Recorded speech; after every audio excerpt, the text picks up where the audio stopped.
How are you? I'm doing all right. How are you? I'm good. I'm good. It's been a while. We're just so busy all the time, so much stuff going on. Yeah, we're at But a new time, new day, yeah, and trying it after August 8th, the end of the primary, things will settle down a little bit for us. out. I guess in Do that theory, all right? the time, and it never seems to stop. But yes, Yeah. it's very. And yeah, yeah. The happy to be here, and aloha to anyone watching. And we're going to be talking about the elections. My name is Gary Hooser.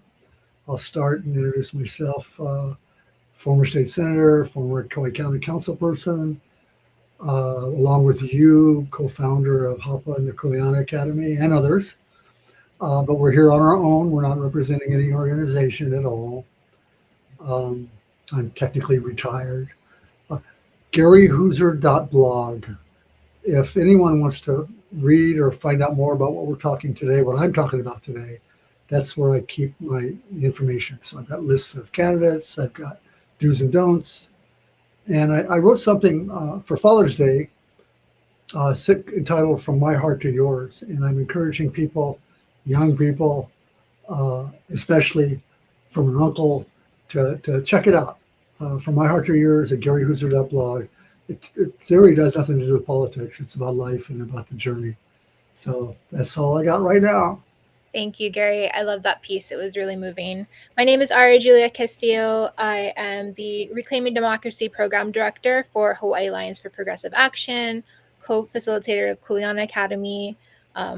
Also wear many hats, have a part-time job at a small canoe building manufacturing company in Kailua. I work side jobs for Merriman River Group, is a small business that does union elections. So I was at IBW and LIUNA this past week.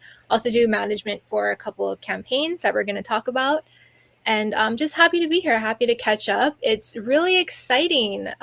Primaries is in ballots get sent out, in less than 4 weeks, and primary day is in 6 weeks. There's a lot going on.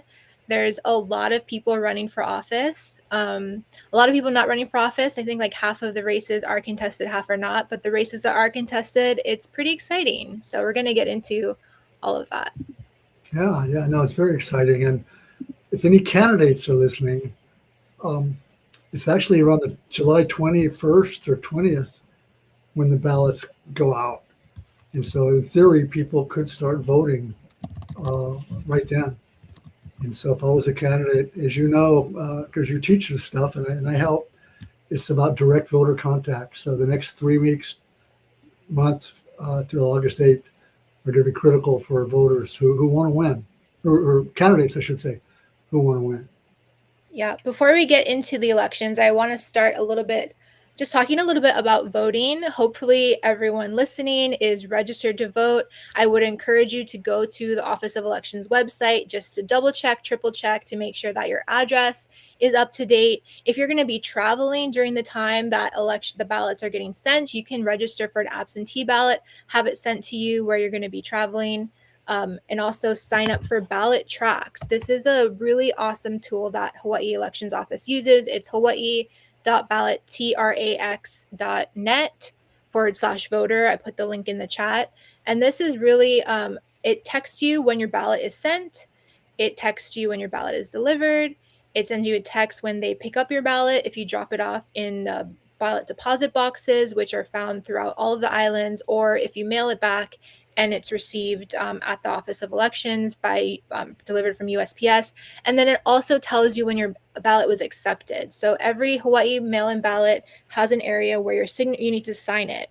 And oftentimes signatures are not read for whatever reason. It was off that day, whatever. I've had my signature rejected twice. And because I had ballot tracks, I was able to go into the voter service centers and vote in person before election day to correct that. So I didn't get my vote not counted. And we have, races that are really, really close that come down to 11, 12 votes. So literally every vote does count. And Hawaii only gives you 5 business days to rectify any signature discrepancies. So it's really important that everyone make sure that they're signed up for ballot tracks, that they know that their votes were accepted and that their vote was counted. Ballot track. How do they go online, and how do you set it for that? It's hawaii.ballot, BALLOT, tracks, TRAX.net. And then you put in your name or your address or something, and you track it from there. And I agree with you 100%. There's going to be races. In the past, there always is races decided by just a handful of votes. One year, I'll never forget this. The ballots come in the mail for us, and my wife Claudette, our ballots, we put them on the coffee table, open the envelopes up, we vote, we sign the ballots, we send them out, and lo and behold, I had signed her ballot, and she had signed mine. And I didn't realize to sign the right ballot, and so my vote wasn't counted. Initially, it got red flags, but I caught it. I went down there and corrected it. But stuff like that is just easy to mess up if you don't pay attention. So please pay attention. Please vote early so you have time to do this, and vote. Now, if someone's not registered, can they just walk in and vote? Can they go to the voting center and sign up? They can't they? Hawaii has same-day voter registration, and for 2 weeks prior to the election on August 8th, we have voter service centers open across the island on every county. We have one on Molokai, one on Lanai, Lahaina and Wailuku on Maui. I think we have Kona and Hilo, one in Hana on Maui as well, and then one in Lahui, and then we have 3 on Oahu, Honolulu City County, and then one in Kapolei, and then one in Kaneohe. They're not all open for the whole 2 weeks prior and then on election day, but the dates, they are open and available, and you can walk in, vote in person, register that same day. You can bring your kids, you can bring anyone else you want to go with you, make it a event, right?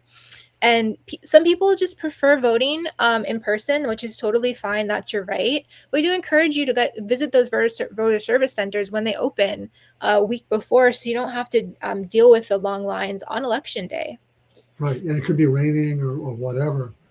And this, I was shocked when I saw the actual statistics, but in round numbers, only about 30% of people are showing up to vote for the primary. And that is shocking. It's just shocking. And people get it in the mail and they I don't know, get busy, or they lose it or whatever. But this is really, really important. We're at a time, and we're always at a time when we need good leadership, and we have issues and problems. There are people sleeping under bridges. We can't find places to live. The housing is too expensive. Traffic, and there's just all these issues, and we need people to take ownership of their democracy. I think at the end of the day, Claudette and I were talking about that this morning, the national, all the issues, and it's about taking ownership. We're all busy, okay? We all got jobs and family issues and sometimes health issues, and I get that. But every 2 years, we at least every 2 years, ideally year round, we're taking ownership. But for now, I put together a list of candidates. We're working with and talking to other organizations, our Hawaii, Sierra Club, and others who are endorsing candidates. There's lots of people out there, good people, who are giving suggestions and advice on which candidates are best. It takes some effort to do some research, unless you know your representative personally. And we live in a small enough area, a small enough community where people don't realize this, but you can call your council member up, you should be able to, or your house member, and say, I'd like to meet with you. Do you have 15 minutes so I can come in and talk about issues? And they should say yes. Yeah, during the session, they're busy. During the calendar, we're all busy. But I encourage people to get to know who represents them, and then vote, and get your neighbors to vote. Mm-hmm. And I will add on, campaign season is the perfect time to cultivate relationships with people that you might want to be close to that are ascending to power. I think about Senator Kehoe Kolole, who's running for Congress, and I see him sign waving on the side of the road. And, anyone that wants to just talk off his ear for 10 minutes could pull over, sign wave with him for 10 minutes, have a really meaningful one-on-one conversation, build that relationship, and now you probably have a person, luckily, hopefully, we hope so, that will be in the US Congress. And you can, call him up and say, hey, remember me? I signed with you, blah, blah, blah, blah. This is my issue. And he will probably remember you and prioritize you higher on the list than someone who he's never heard of and never talked to before. Absolutely, 100%. I've been there. I've served in the state senate and the council. I know when someone calls me who stood in the hot sun holding signs for me or knocking on doors or helped stuff envelopes or gave donations to the campaign, whatever, they've helped me. I'm going to answer the call. I'm going to try to help them. I tell people I'm not going to go to jail for them. Okay. But I will definitely call them back and I'll definitely listen to them. And so, and as you know, we were both in this world. It's fun. Getting involved in campaigns can be just a kick in the butt. It can be fun. You meet people, you're doing good work, you're talking about issues, you're talking about stuff that's important. And then when your candidate wins, again, your voice is elevated. So seek out those candidates, introduce yourself. Say, I'd like to help. And to a candidate who's listening, you got to ask also. You got to call up Aria and Gary and say, I need your help. Not just assume that if we wanted to help, we would, because we're all busy. But when you ask and you have a good message, people will want to step up and help you. And hats off to, I want to say thank you to every single candidate who's put their name on the list, especially the challengers. Mm-hmm. It takes a little, people are, who am I? I'm not the right person to run for office. Everyone's going to be looking at me. Everyone's going to think I'm supposed to be somebody, I'm not qualified or whatever. There's a lot of self-doubt, but we have good choices right now on the ballot. There are lots of good choices. We need more, but there are good choices. And whether they're on my own list or not to pick, I think I want to thank them for standing up and reaching and being willing to run for office. And last thing too, I want to remind people that every one of these candidates in a local race, every one of them is our neighbor. We may not agree with them on things. We might not vote for them. We might not want to help their campaign, but they're our neighbor and we should be treating them with respect and not, throwing rocks. We can have civic conversations, and that's what we should have. All right, ready to talk about some races? Yeah, let's do it. The media focuses a lot when they talk about this, exciting election time. They always start at the top of the ticket. So we're going to do the opposite. We're going to start with the state house races and maybe bounce around to the county council primaries. And then we can talk about those big ticket ones at the end if we have time. So for State Representative District 1, there is no contest. For State Representatives District 2, that's like Hilo area, we have incumbent Sue Keokapu-Liloy and challenger Christina Holt. I'll have to say, and I love Christina. I didn't really know her that well, and then we got involved in an issue together, and she is dynamite. I mean, she's able to sift through and research and condense the information into a short message, and then she's not afraid to put it out there and follow through. So that's who I'm voting for. If I lived in the district, I don't live in the district, obviously, but if Absolutely. I did, that's who I'd be voting for. I agree. Tina is a firecracker. I worked together with her at HOPA earlier this year. She was our legislative intern for good government reform. She's absolutely dynamite. She's also seeking public funding. So she's one of the few candidates that are doing partial public funding for her race. And the winner of that race will be facing Republican Jonathan Kennelly in the general. And, for races, every race, this is what I do. So I know Tina. So she starts out. I know her. I don't know her well, but I've worked with her. And so the first thing I do is look at her website. And go to her website and see what issues are important to her.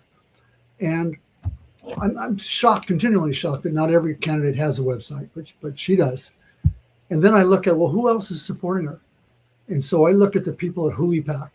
HuliPAC, HULIPAC, on the Big Island, is a group of people, good people working in the community who interview candidates and advocate for issues and endorse.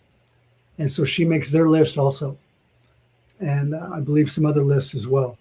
And so that adds up to a cumulative type of thing to say, yes, not only it's me feel good about her, but people who I respect and admire and work with also are supporting her.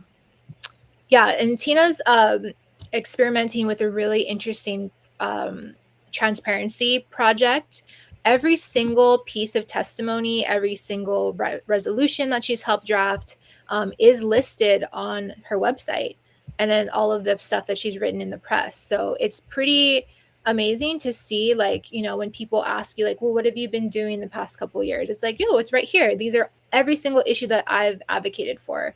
So it shows that she knows the process. She understands the language of how bills are crafted. She understands how they can be amended. So she's been in the process, and sharing that kind of information so heavily is not the norm, and I think it's absolutely fantastic. And this is Puna, is that right, on the Big Island?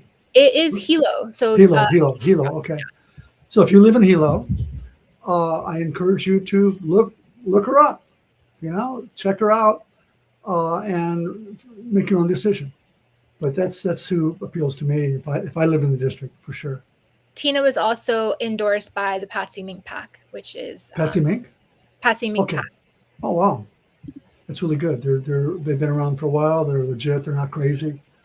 Patsy Mink is a hero, and this is a group that represents her. So great. And this advice we give in terms of checking people out, I would say, extends to every one of these candidates we're going to talk about. You do a little homework, call them up, ask them directly your questions, or send them an email. Yes.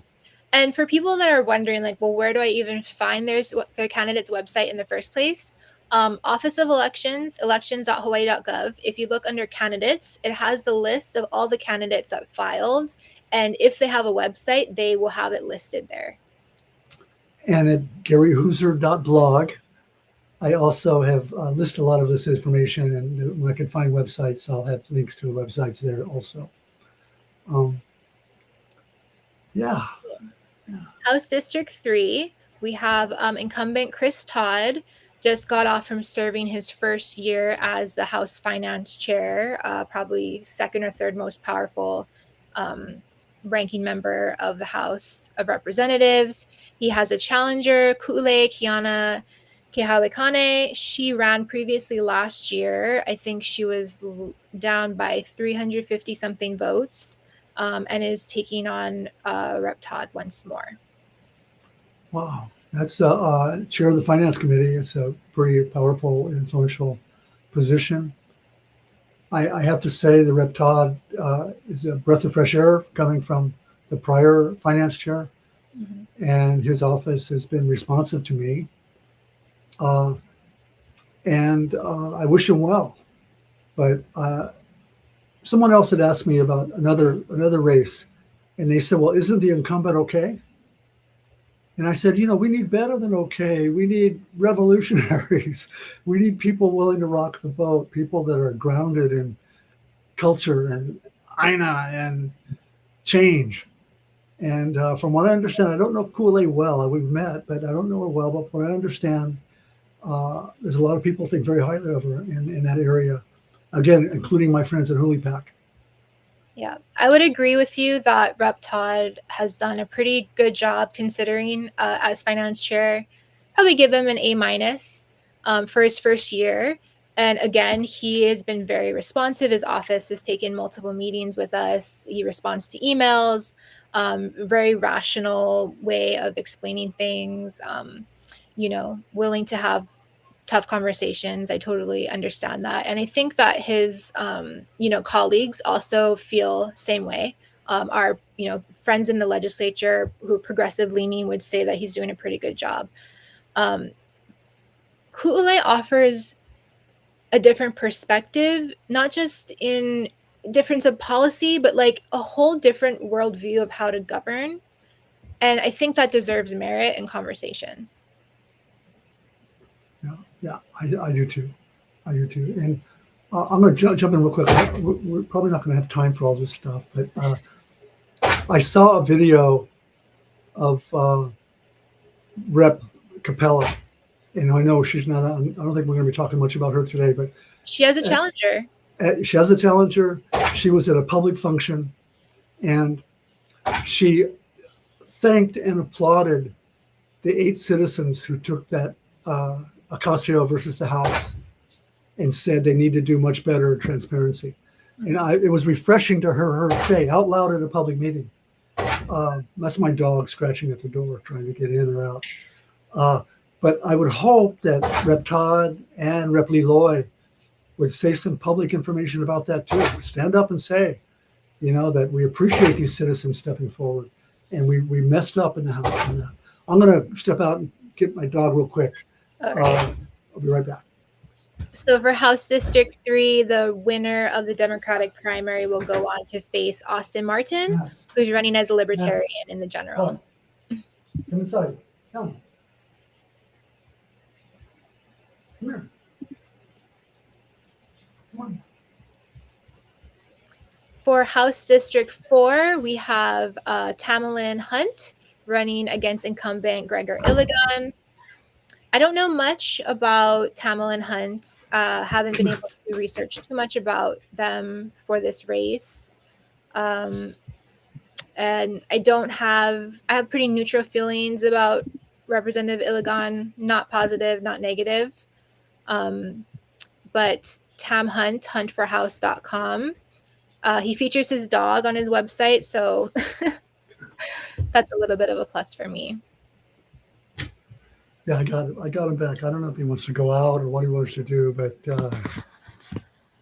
there he is. Where's he at? Where's Max?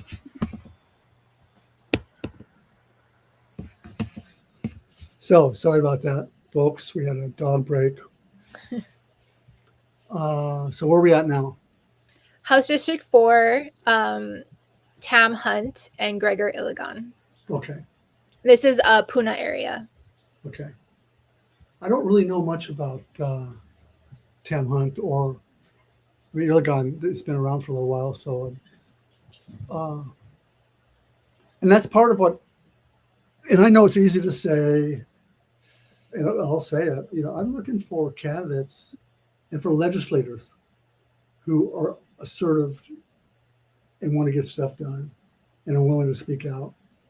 Not ones that are going to just sit in the back and keep their heads down and vote with the majority. And so if I'm not familiar with the candidate, then they must, from my perspective, they haven't been dealing with the issues that are important to me in a positive way. And really, I mean, I feel, this is like Gary Hooser. We all see the world differently. We all have our own lens, right? And I see the world where there's a lot of urgent needs: climate change, economic disparity, war. I mean, look at where we're at with oil. I mean, if the barges stop coming, food and energy security. I want people working hard.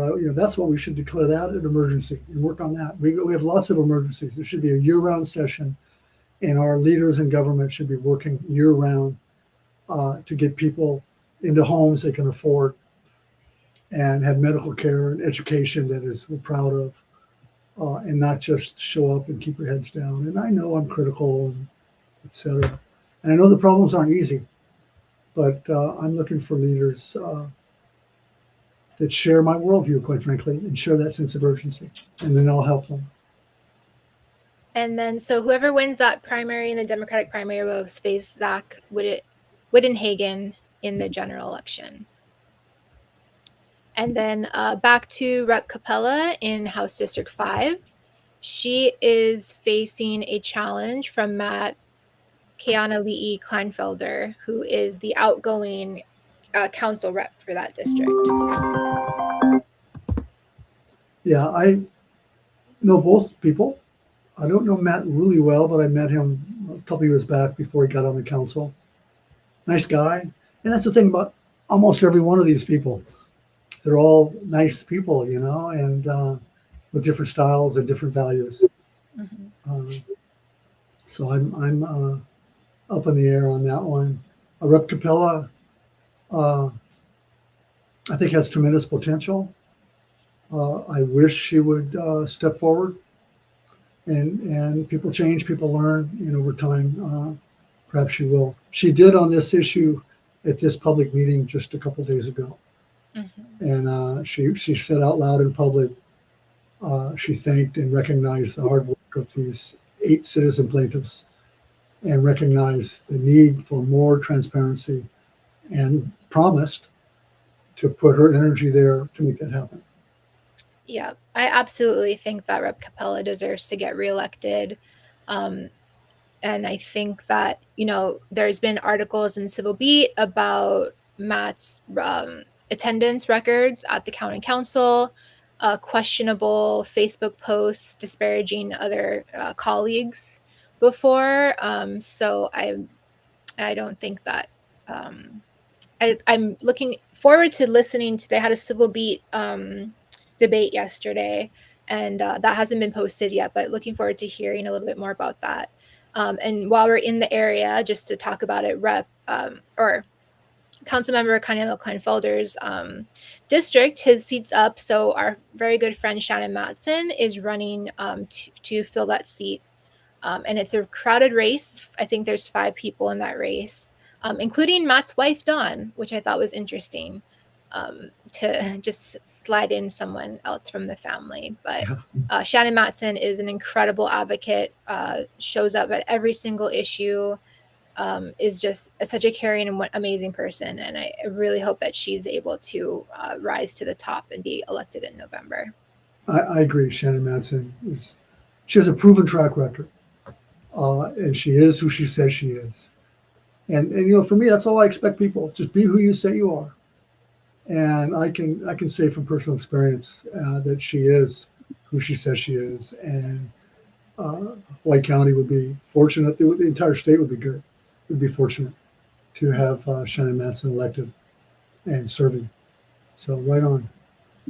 House District 6, Kristen Kahaloa has no challenger. House District 7, Nicole Lowen, also no challenger. House District 8, Rep Tarnas, there are 2 Republicans running in the primary, Hope Alohilani Kermelj and Monique Pereira. And I know we're mostly focusing, and it's public record, we're Democrats. We're both members of the party and both have served as officers in various positions.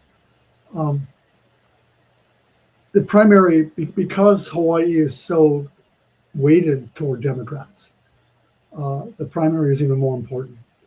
And so when people are voting, if you're new to this, you have to choose which ticket you're going to vote on. You can't vote for the Democrat on one race and then a Republican on another race. So we're mostly focused on this conversation on voting for Democrats, because if you want to vote up and down the ticket for Democrats, you're going to have to just vote for Democrats. And if your favorite candidate happens to be Green Party or Republican, then that decision will be made in the general for mostly, I think. But I'm encouraging people to take a Democratic ballot, so you can vote for people like Congresswoman Takuda and Senator Jarrett for the congressional seats, and the LG. There's a lot of races that Democrats are key in. Anyway, got a little off track, but. House District 9, Justin Woodson, also uncontested. In House District 10, there is Rep Tyson Miyake, who was originally appointed to that seat, has a challenger in Ki'i Hanohano. And Ki'i is incredible. She's a birth worker. She's a mom. She's advocate for Aloha Aina. She jumped into the race at the pretty last minute, but amazing opportunity for those folks in Wailuku area to have a really awesome choice to make. Yeah, this is on Maui, right? Yes. Okay. And yeah, I had the honor or pleasure of sitting across from her at a table. And you know how you spend a few minutes with someone sometimes and you just really connect and you feel their energy and their vibe, if you would. And I just felt really, really good about her. And the more I look into, again, websites and talking to friends who know her and have worked with her in the past, she's definitely got my vote too if I lived in the district. It's right on. Thank you for running, Ki'i. Forgive me, it's Ki'i Kaho'o Hanohano. And whoever wins that will be facing Travis Belangen in the general, who's running as a Republican. State Rep District 11, incumbent Teresa Mato will face Shayla Walker in the general. There's no primary contest there. Therese is one of the few solidly progressive members of the State House. Yes, I would say one of the few solidly progressive members of the State House. Nails it, pretty much. She is solid. So thank you, Therese. In House District 12, we have Kyle Yamashita, who has a challenger in Keone Kuoha. And Keone also one of those that filed pretty late, announced his candidacy pretty late. But he's made some noise. He's gotten a couple pretty strong endorsements, I think, from, the not establishment, but like more traditional endorsement areas like HSTA. I think he got HGEA as well. Let me double check.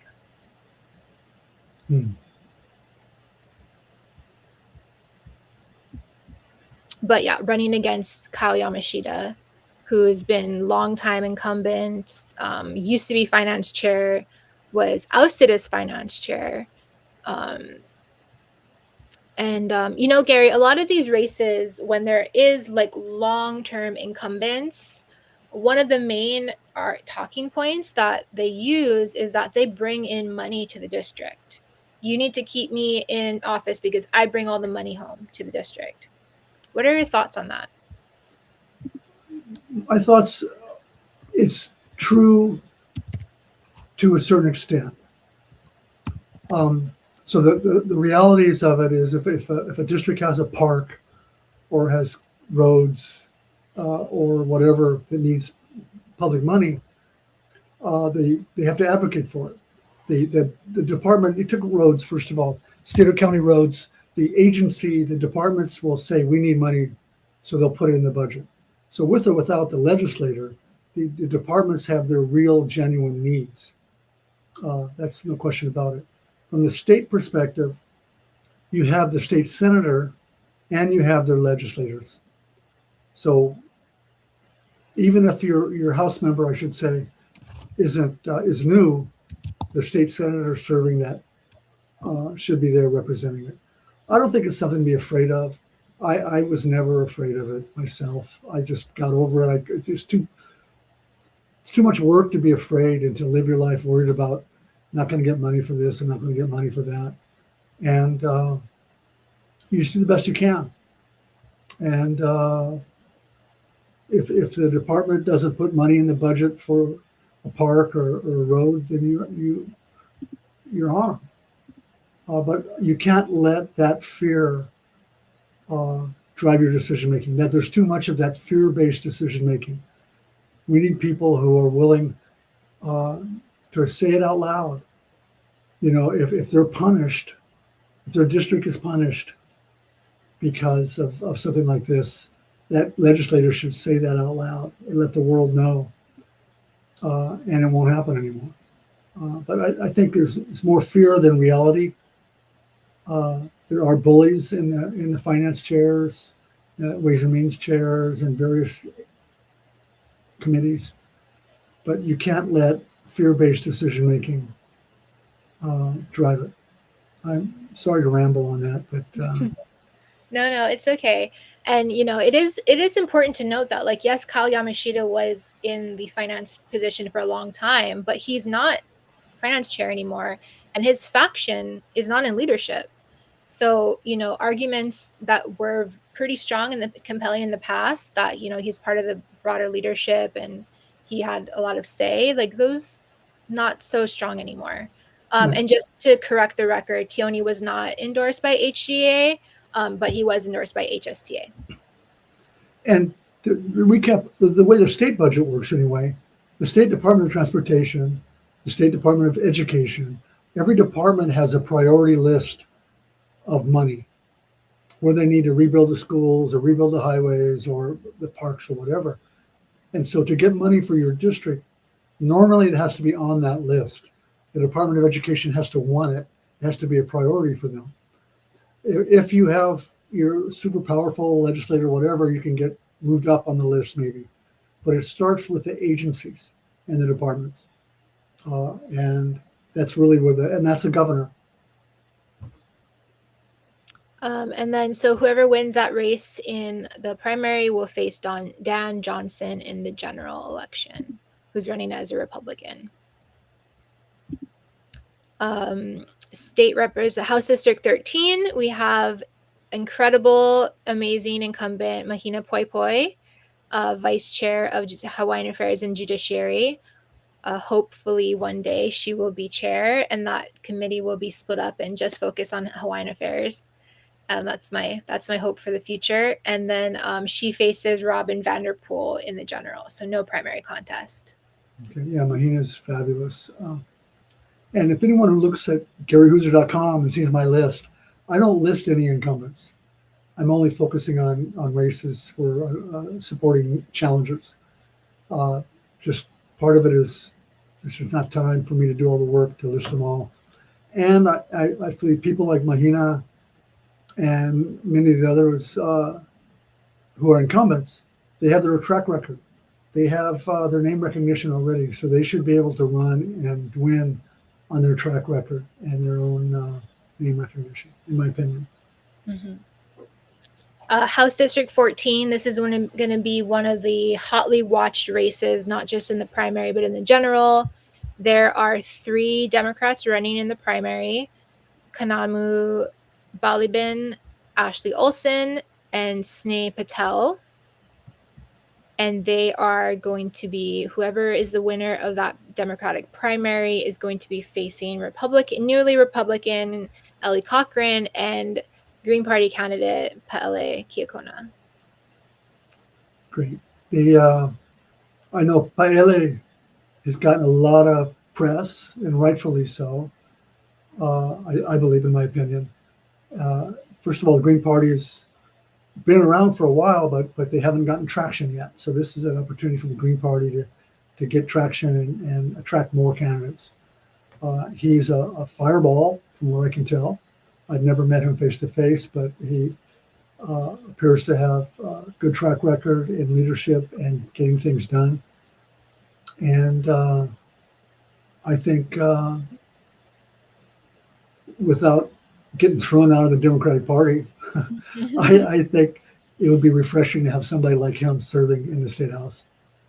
Yeah, absolutely. House District 15, uncontested Speaker Nadine Nakamura running for re-election. House District 16, no primary challenger. Representative Luke Evslin will face David Hasselbeck in the general. That's my district. That's where I live. And then House District 17, Dee Morikawa. She has a challenger in Shimei Fenning, yes. Yeah. I don't know the challenger. I've heard good things about him, but I haven't met him or talked to him and haven't really seen much around about him. So I don't know about that. Whoever faces that winner in the primary will face Misty Collett in the general as a Republican. Do you have any feeling whether there's more Republican challengers this year than past?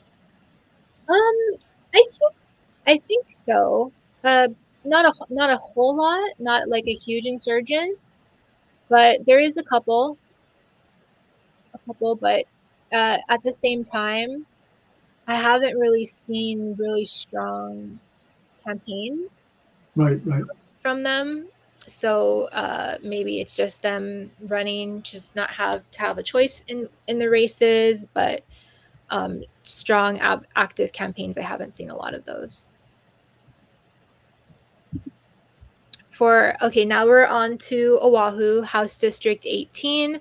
This was previously represented by Representative Gene Ward, currently Republican seat Joe Gideon. He's facing Jamie Wataru, who's running the Democratic ticket, uncontested, so that race is going to be decided in the general. Okay. And then House District 19, exciting challenger, incumbent Mark Hashem running against Kahi Picaro. Kahi is awesome. You know, I've talked with him, met with him, helped him a little bit. Know lots of people who are helping him that I respect highly. And Representative Hashem just doesn't do it for me. I'm sorry. You know, I won't have to apologize. I don't live in the district either, but he doesn't. And my people I know that live in the district and have been there for a long, long time and have reached out to him for help and stuff have just not been satisfied at all. Picaro is a rising star, if you would, in political leadership, I think. Full disclosure, I am Kahi Picaro's campaign manager. Okay, I didn't even know that. So I'm helping him behind the scenes, and I really, I get asked a lot to help with campaigns, and I don't take them on willy-nilly. I really have to think hard about it. It has to be a candidate that I really believe in, a candidate that's willing to do the work, willing to do door knocking. He's door knocking every day, sign waving every day. This is a really hard race. The turnout is really high. It's one of the highest district turnouts. And they are, it's an affluent community. It's not, they don't have a lot of like challenges in terms of other districts. Their lives are pretty good. So for the most part, everyone has challenges. Everyone's feeling the pressure, economic pressure, not to say that they're not, but, in terms of, how everyone else is doing, it's not bad. So change is a little bit scary for people, when they've been doing okay so far. But it really is about a difference of principles. I think Hashem takes money from tobacco industry, takes money from Monsanto, takes money from corporate lobbyists who lobby for private prisons. The list just goes on and on and on. And in this day and age, I just don't accept it. Hashem was the only Democrat to take a state-sponsored trip to Israel during a genocide. Hasn't really had to answer to that, but that is incredibly concerning to me. And Hashem is another one that talks about bringing home money to the district, and it's kind of complicated to figure out if that's the truth or not, like in comparison to all the other districts. Like, do they really bring in like this much more money versus other areas? But like Representative Iwamoto brings in a lot of money to her district, and she's, seen as, an outsider in leadership at least, but she's able to do it. So I don't think we should have fear that, a new candidate, a new elected official can't do the same. And Hashem only passed one bill last year, and this was a bill that focused on Maui County. It was very specific to Maui County, the size of the county, and focused on coastal redevelopment, aka Lahaina redevelopment. And it was pulling back environmental protections to be able to push forward redevelopment in that district. And all of the Maui County, West Side Maui reps, South Maui reps voted against it. There was 13 reps actually that voted against it. So it was one of the more contested bills that passed final reading. And it just kind of questions where his priorities are. Yeah. And there's lots of ways to serve. Sometimes it's just time for people to move on and make room for fresh ideas and fresh energy. Who is the state senator representing that area? Stanley Chang. Okay, and so that senator also will be bringing money, so to speak, to the district, regardless of who the House members are. Yes, and Gene Ward was a longtime rep for that area as well, so he also was able to help. It's a collaborative effort. It's not just one. It's not just one representative. It's the senator too. It's the neighboring districts as well. Okay, good. House District 20, another progressive darling, Representative Tina Grandinetti. She has no primary challenger, but she's facing Republican David Singh in the general.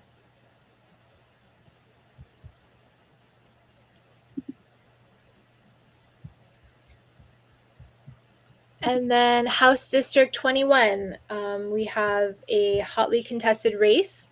Representative Jackson Sayama vacated this seat to run for Senate. So we have, let's see, Renelle Asuga Fulalau, Angie Knight, Jake Morrow, Andrew Pomsavan, Derek Turbin. Jake tomorrow is a fellow I've publicly supported if I lived in the district. And just so people understand too a little bit of the background, how these things work. It's not just for Gary Hooser, but it's for everybody. So he reached out to me and said that his friend, who's my friend, said that he should reach out to Gary and have coffee with him and talk story with him. And so he did. And so I sat down with him and had a cup of coffee at Zippy's on Vineyard and was impressed. And then started asking questions around to other friends and looking at his website and exchanging notes and messages, and came to the conclusion that he's solid. He's shares my values, people on the planet first, and we're all in this together. That's the bottom line for me. We're all in this together, regardless of how much money you have or what color your skin is or what your sexual, whatever. We're all in this. We're all equal. And we got to protect people on the planet. So Jake supports those values 100%. He's a good communicator. And so I've come out publicly and said, I'm going to support the guy. Nice. And so shout out to Jake. I've had some great conversations with Jake as well. Also want to give a shout out to Angie Knight. I saw a couple of her social media videos, and she has such a compelling and amazing story about being housing insecure. And, that is a reality for so many Hawaii residents. So I think her perspective would be really interesting and valuable. And I hope that she continues trying to represent us, because I think that perspective and her willingness to share that publicly is really meaningful. And then also say some nice things about Derek Turbin. He was the previous Hawaii Democratic Party chair. And, we don't agree on everything. He's definitely more on the conservative side than I am, but he's definitely willing to listen, willing to compromise. So whoever wins that seat hopefully would be someone that is going to be able to work with others. Derek does definitely has that. Yeah. Capacity. Derek Turbin's a hell of a nice guy. I've talked with him myself, and enjoyed the conversation. Probably more of an definitely more of an establishment Democrat, Clinton Democrat, if you would, as opposed to a Bernie Sanders or AOC Democrat. And I prefer a more, we call it progressive, assertive, more urgent approach to things. How many candidates are running in the primary? 5. So that means someone could win with 25% or 20-some% of the vote because it's all split up. So we talk about the importance of showing up. This is going to be one of those races where turnout, split among 5 candidates, it's going to be very, very slim. Yeah. Yeah, the margin. House District 22, Representative Andrew Garrett, uncontested. House District, oh, sorry, go ahead. My dog again, sorry. Oh, okay. House District 23, Representative Ikaika Olds, no challenge in the primary, facing Victor Ma in the general. House District 24, we have incumbent Adrian Tam running against Bula Eastman, and whoever wins that race will face the nonpartisan candidate Jonathan Clausen in the general. Did I miss anything? Max had to go to the bathroom, so I had to let him out. Talking about House District 24, Representative Tam versus Bula Eastman, who I've heard is actually more of a MAGA Republican than an actual Democrat. But because we don't really have a structure in the party to challenge Democrats in name only, he's running as a Democrat, which is really unfortunate. Yeah. And then Representative District 25, we have Representative Iwamoto, surprisingly unchallenged for such a controversial candidate. I mean, I think she's fabulous and I love her and I stand with her for all the things that she does.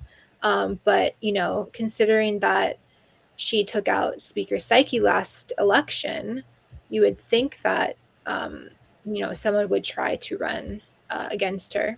But yeah, no. I think she's awesome also. It's just so refreshing. She's fearless. We talked about fear-based decision-making. And she's willing to raise her hand and talk to the people with the power and say, I don't agree with this and I can't support it. Or, yes, I do, but she's willing to do that. And it's refreshing. And she does her homework. She's a rock star in my book. And, yeah, I'm surprised that some MAGA person didn't pull a D and run also, but it's good for her.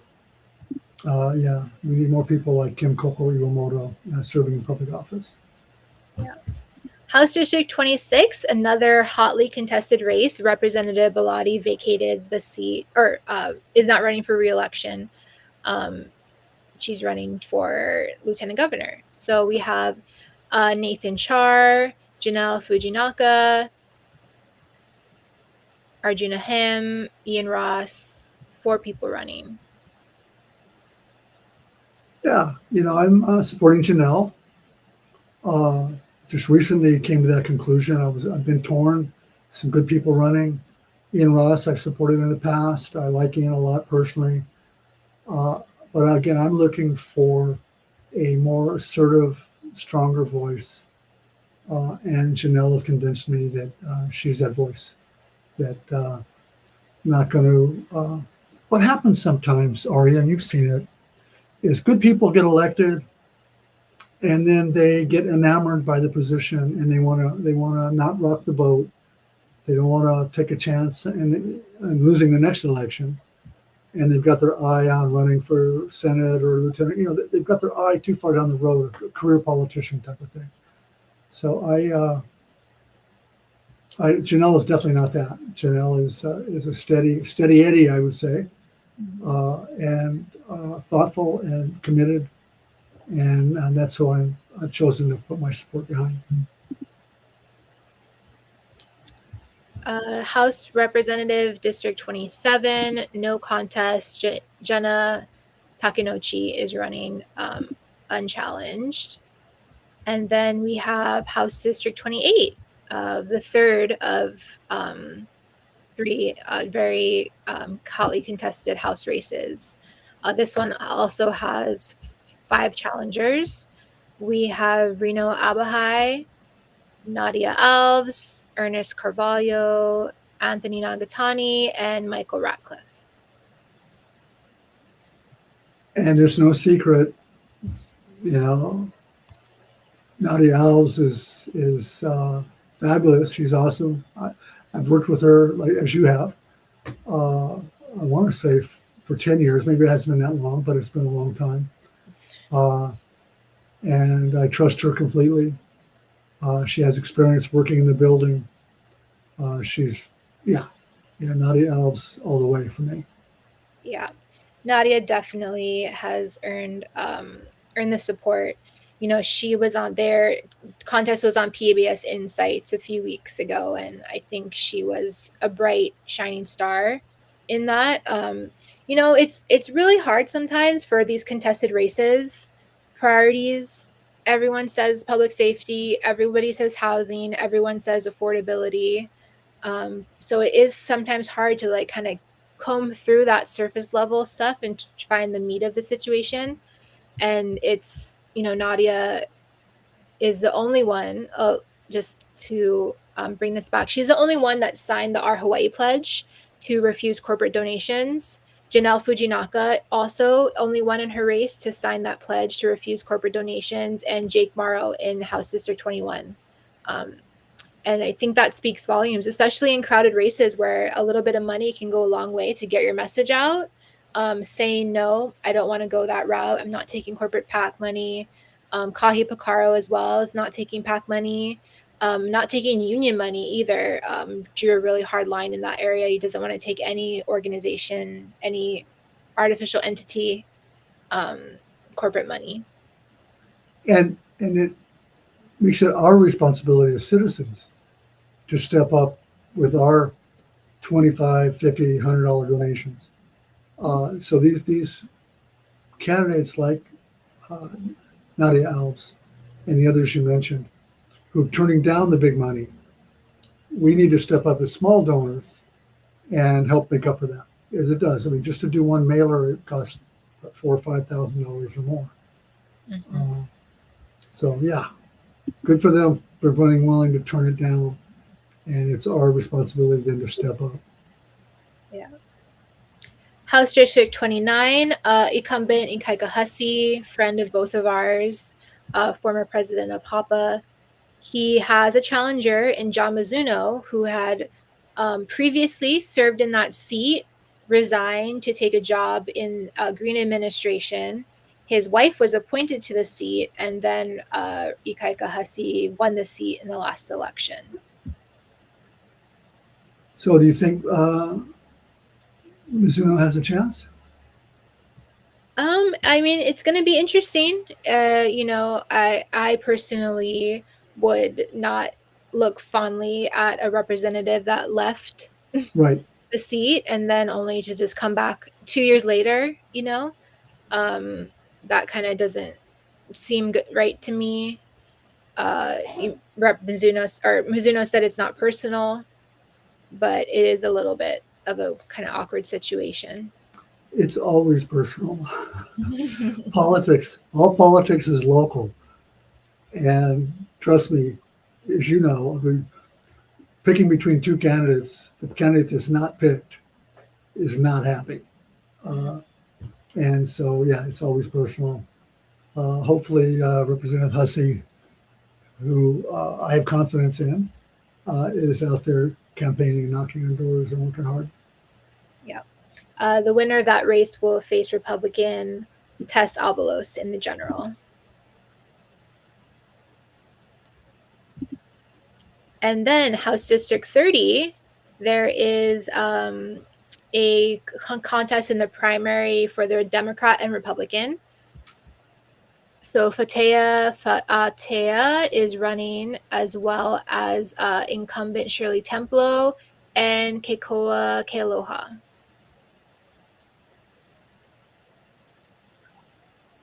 And we are supporting Keikoa Kealoha. yes, of course.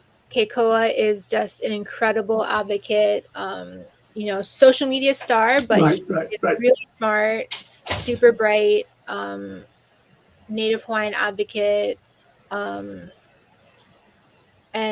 he's just his perspective about things. He brings in such poignant responses to kind of the, for lack of a better word, bullshit that goes on at the national and local level. Yeah, no, I can see him and hear him in my mind holding his microphone, and it feels good. It feels like he's on it, and he understands, and he communicates well, and is ready to serve. So, right on, Keikoa. Yeah, that's going to be really interesting. So this district was previously represented by Romy Kachola. Sunny Ganadin had taken on Romy, lost in a really close, one of those 10, 11 vote points differences. And then Sunny went to run and won. I think he ran for re-election and won. And then Shirley ran against him, lost, and then she was successful in this last election. So she hasn't been in office. She's only been in office for 2 years. So she doesn't have established incumbency or name recognition.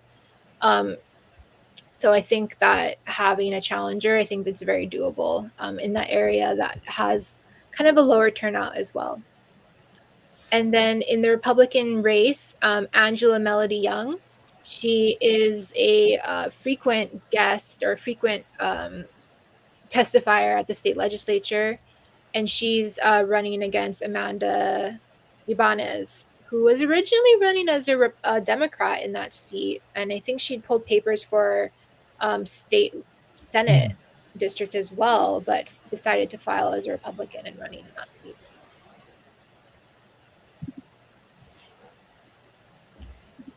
Senate Representative District 32, we have Micah Ayu running in the Democratic primary. He was originally won 2 elections ago, and then Representative Garner Shimizu ran against him. He's currently the incumbent running, but Micah's trying to gain back his seat. So that would be interesting to see, how that works out.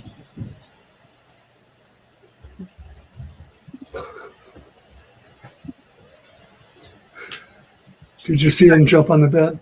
Yes.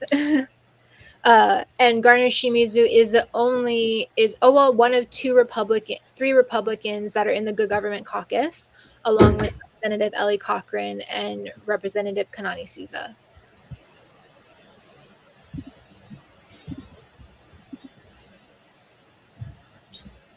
House District 33, Sam Kong, uncontested. House District 34, we have Democrat Greg Takayama running in the general Gaius Dufio. And apologies, a lot of these races and some of these races, we don't have that much to say. The incumbents don't make a lot of noise. They don't advocate for a lot of issues. They don't put themselves out in the press. So for these races that, just have these incumbents that have been serving for a while, I don't know a lot about them. They're not Corey Chun, who we're going to talk about next in District 35. He is ag chair, which is, interesting, and haven't had a lot of luck with some of our pesticide regulation bills in the past year, but he's running unopposed in this next election. I think it's a good time to chime in too about the fundamental power structure in the state house. There's 51 members, 51 elected representatives, and it's all about a majority. So 26 members, in theory, usually it's plus or minus, I should have said plus or minus, it can't be minus. It has to be at least 26. They decide who's going to be the House Speaker, who's going to be the chair of finance, who's going to be chairing all the committees. So a majority is where the power lies. And that majority of 26 is usually put together by factions, if you would. There's a group of 7 that hang out, or maybe all the Big Island, all the Maui, or all different ones. They get together. This group of 7 joins with this group of 5, which joins with this group of 8. And they do that until they come to the 26 and they organize. And so you could, just a handful could push a majority, push it over to 26. And that, they call that leverage. So if you're the last vote, if you're number 26, you can pick and choose what committee you're going to get probably, and pick and choose lots of stuff. So you have to be able to build relationships. It's not always about passing bills and pleasing constituents. It's relationships within the building that decide who's going to chair what committee. And because of the history of the way the committees work is done, most of the committee work is done in secret, and therein lies potential for abuse. And so, we need good governance, good government representatives who want to shine a light on that process, and who want to insist that those meetings be held in public, like the Constitution says, and are willing to raise their hand. People like Representative Iwamoto, who are willing to raise their hand in public and tell the world this was done improperly and I can't support it. So that's my story, and I'm sticking to it. House District 36, Daisy Hartsfield was recently appointed to this seat, and she's facing 2 Democratic challengers, Eric Barsadan and Maurice Merida. Daisy, I've been mixed reviews about her and her leadership. There's been some questionable comments made in like House Finance and the Health and Human Resources committees that she serves on, but her office has been very responsive, emailed me back a few times. So that does go a long way in terms of, communicating with people. I know Maurice Merida from way back. When I first got elected, he was working with one of the unions. I want to say the teachers. I forget which one. Nice man.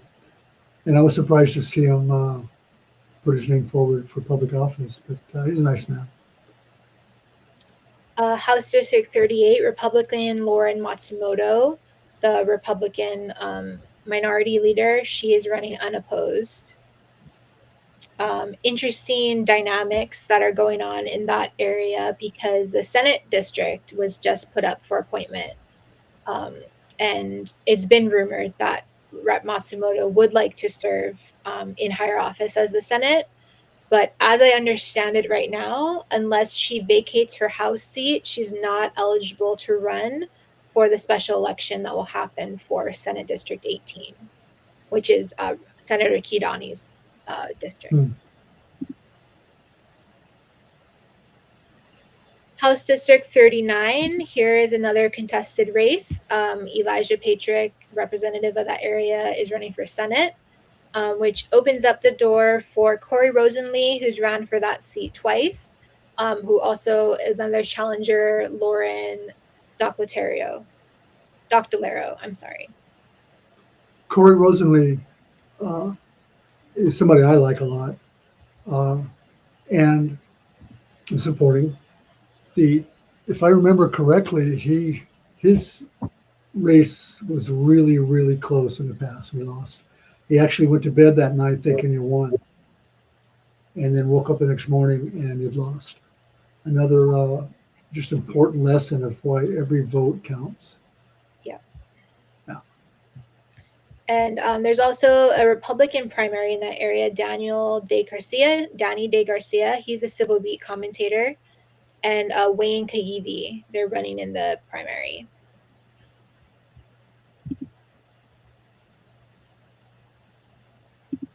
House District 40, Rose Martinez, who previously represented that area, is running against incumbent Julie Reyes Oda. Julie Reyes Oda is, I think she actually also is a member of the Good Government Caucus, not a super active one. So my forgiveness. There's actually 4 Republicans on the Good Government Caucus. Hmm. And I mentioned before the power of a majority, the 26.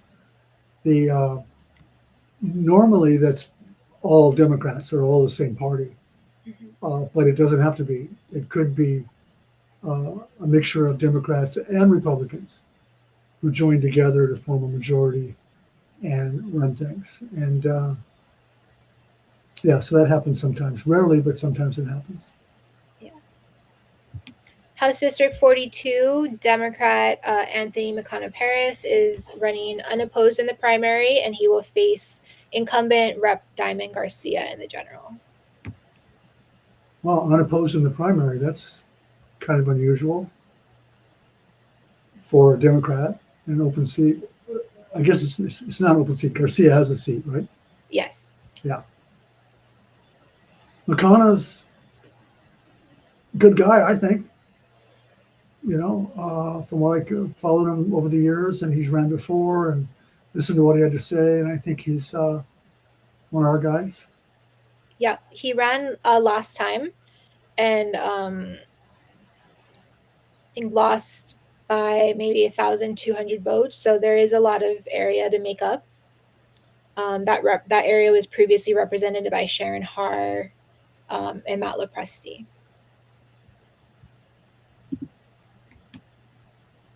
House District 43, incumbent Kanani Souza is being challenged by Sheila Medeiros. And Kanani Souza, another one of the Good Government Caucus Republican members, does not caucus with the Republicans, so she technically is not part of that faction. She's very much independent. She votes progressive a lot of times, actually. And I think the biggest criticisms that warranted a challenger is that she's not Republican enough. Yeah, I don't know her personally well. I've said hello in the hallway and that kind of thing, but I like her a lot. I think I appreciate the freshness of her willingness and her willingness to speak out. And it's not just some you can tell they're just seeking publicity, but with her it's not. It's like she feels compelled to speak out, and that's what people want. People want their leaders to shine a light on what's really going on. So thank you, Rep. Souza. House District 44, Darius Keela running, incumbent running. There is a challenger, Michael Kahikina. And then there will be a Republican, Charla Weaver, and Blessings Dela Cruz, nonpartisan candidate. And then House District 45, Kalahua Kapua, unopposed in the primary, running against incumbent Chris Muraoka in the general.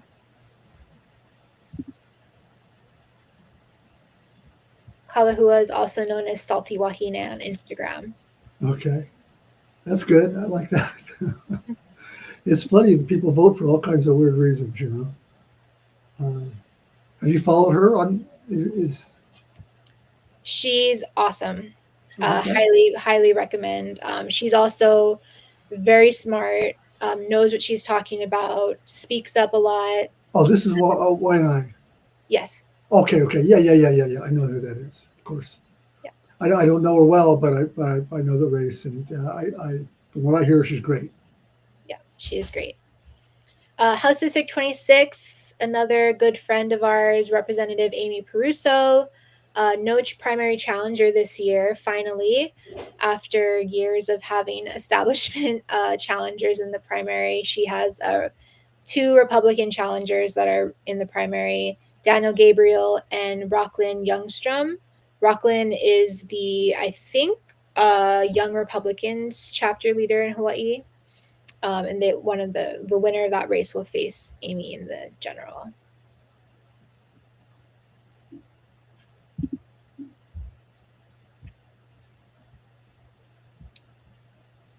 House District 47, this is incumbent Democrat Sean Quinlan facing Mark Talai in the general. He's running as a Republican. He's ran previously. Sean Quinlan is the floor leader, majority leader in the House.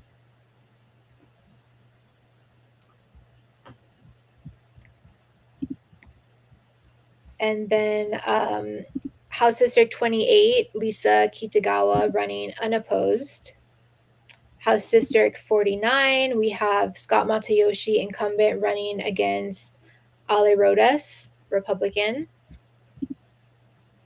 House District 50, we have Mike Lee, Democrat, running against Green Party, Jesse Fitzgerald. Haven't seen a lot of campaigning to come out of Fitzgerald, unfortunately. And then House District 51, we have incumbent Lisa Martin, and two Democratic primary challengers, Micah Kalama. He's a member of the Hawaiian Affairs Caucus, young paddler, nice guy, and Steve Helmshield. Steve owns one of my favorite local businesses in Kailua, Lanikai Brewing Company. Lisa Martin, strong environmental advocate. This is my district, and I'm actually really unsure who I'm going to vote for. I don't know. No, I can imagine that. I don't know any of them personally. Steve Humschild, I'm not sure how you pronounce the name, but he has a fairly solid presence on social media, I think, with the brewing company. And I see his stuff, and is appealing as a small business owner type, but also with local roots, I think. I'm not sure. And Lisa Martin, again, with her strong environmental positions, is attractive. However, I wish her advocacy was stronger. Again, if that's a broken record from Hoosier here, I just wish her advocacy was stronger. I have to give her a shout out for being responsive. I have sent her emails and reached out to her office and got a response from her a couple times, prompt and professional. Mm-hmm. And believe it or not everyone does that, Sometimes it's like a black hole, even if it's coming from somebody like you or me who has a presence in the building and a voice that will talk about it. You would think people would pay more attention sometimes, and they don't, but she did. And hats off to her for doing that. Hasn't been a lot of campaigning as well. Like, I don't believe I've received any mailers. I haven't seen any sign waving. I've seen a couple yard signs, a couple banners. I live on the very edge of the district, so I'm not like super into Enchanted Lakes area or Lanikai or Waimanalo, but I do drive through a lot, and it's not super heavy presence. But yeah, from anyone? From anyone, and no one's called me to ask for my vote. So I find that a little bit strange too. So if one of the representatives or the candidates in District 51, my vote's open. No.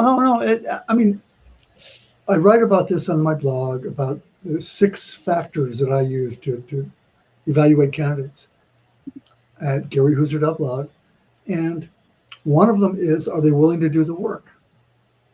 So you've got some really nice people, good people who maybe share your values, but they're not willing to go out there and knock on doors, get face to face with people. They're not willing to do the work, and so it feels like arrogance sometimes.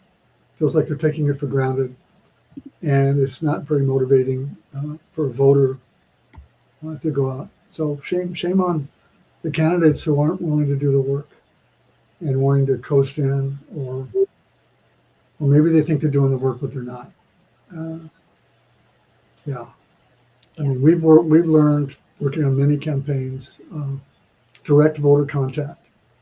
When a voter calls me up and says, you know, Gary, I'd like to talk to you about this or that. I'd like to ask for your vote. I'd like to ask for your support. Knocks on my door or corners me at Costco. It means a lot that they're taking their time and respecting me and asking for the vote. And then I get to know them all face to face. You get a good feel for it.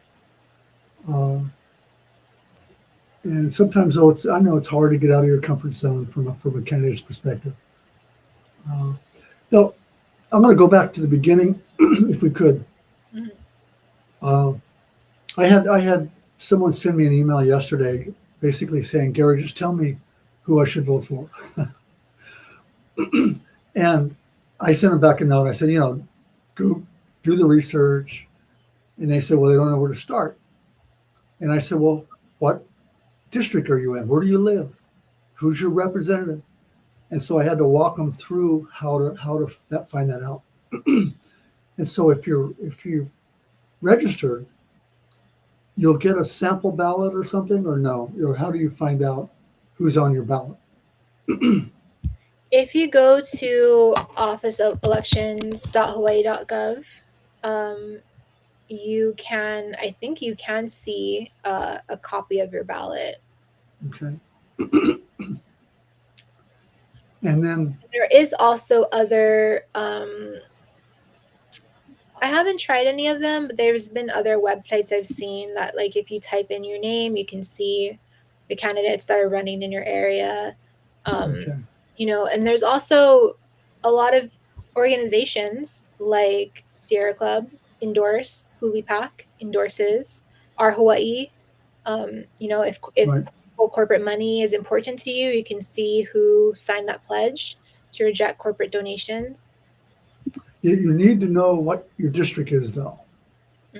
And so if you live at whatever island, you can go to capital with an O, capital.hawaii spelled out, .gov, and search for who represents you, what district you're in.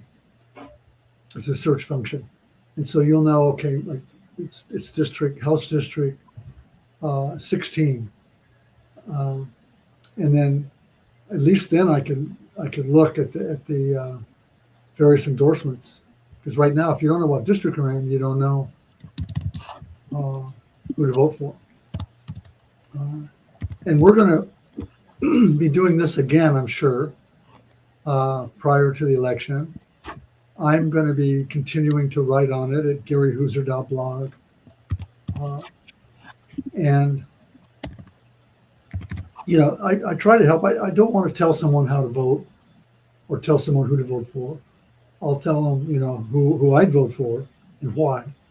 But I really encourage people to do a little bit of research. You know, just Google the candidates, look at their background, and if you are registered and you get something in the mail, you need to track your ballot. And what was that address again for tracking the ballot? Ballot track? No. Website is hawaii.ballottrax.net. Hawaii.ballottrax. .net. BALLOT. TRAX. So there's two T's. T tracks. Yeah. .net. Okay. I'll try that as soon as we get off here. And we're at 10:26. Oh man, that's a lot of work to go through all that. And we only made it through the House districts. Yeah. So we have the governor, lieutenant governor, 2 congressional seats, the state senate, all the councils, and a couple of mayors here and there. Should we tackle some of that now? I have to leave at 10:45.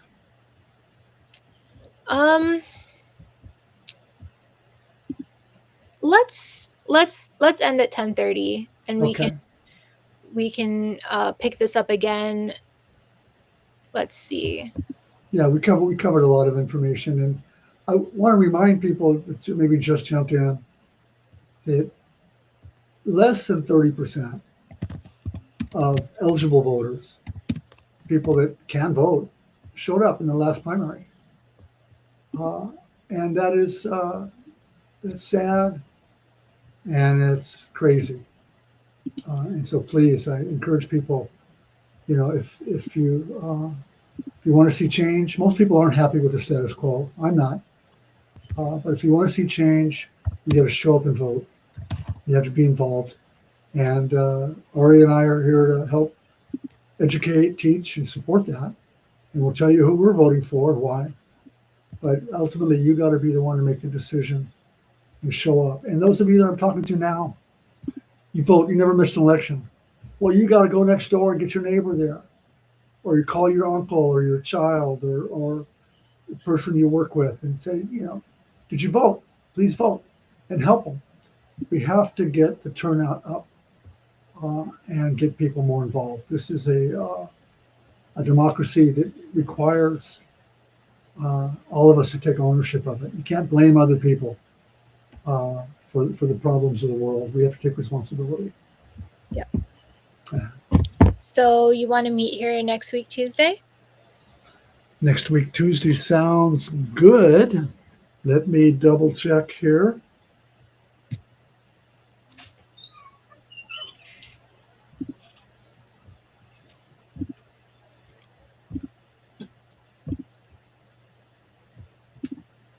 That's Tuesday the 7th. Tuesday the 7th. That's not going to work for me. Yeah. Can we do it Monday the 6th? Monday the 6th at 9 a.m.? Anytime Monday. Sounds 9 good. a.m. Okay. Let's do it. Let's do it. Lock it in. And we'll go over the rest of the races as best we can. Yeah, we will try to cover all the Senate races, the top of the ticket, and talk about some county council. Yeah, I haven't checked the chat at all. So I don't know if anyone's tried to leave messages or ask questions. There's a little bit of chatter. Okay, nothing we have time to get to right now, probably. It's all good stuff, I hope. Yes. Okay, and it begs the question, we can talk about this next time. Well, Gary, how come you didn't run? Aria, how come you didn't run? We'll talk about that next time. All right. Okay. See ya. See ya.